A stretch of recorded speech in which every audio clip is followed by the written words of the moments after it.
In Luke 9:51-56, we see a profound moment where Jesus, resolutely set on his journey to Jerusalem, faces rejection by a Samaritan village. His disciples James and John react with anger and even propose to call down fire upon the villagers for their refusal to welcome Jesus. Yet, Jesus rebukes them, teaching a vital spiritual lesson. Our actions must be guided by faithfulness to our mission, not by the responses of others.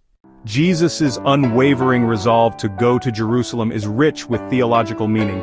It symbolizes his acceptance of the entire paschal mystery, his suffering, death, and resurrection, through which salvation is accomplished. Despite knowing the trials ahead, Jesus does not allow hostility or rejection to sway his commitment. This teaches us about discipleship.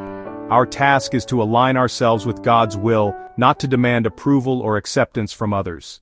James and John represent a common human temptation to respond to rejection with retaliation or anger.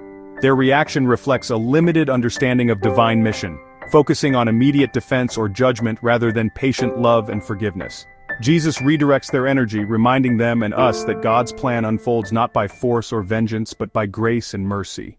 From this passage we learn the essential Christian calling to freedom from being controlled or defined by others' opinions or behaviors.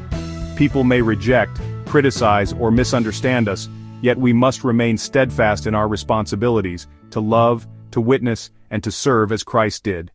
In practice, this means living out our vocation without being shaken by opposition or the desire for external validation. It calls for humility, patience, and trust in God's providence. Our actions should flow from obedience to God's will, modeled perfectly by Jesus in his journey to Jerusalem. Thus, the theological heart of this passage centers on trust in God's plan over human reactions, on carrying our cross with steadfast purpose, knowing that God's ultimate victory is not conditioned on human acceptance, but on divine love made manifest in Jesus Christ.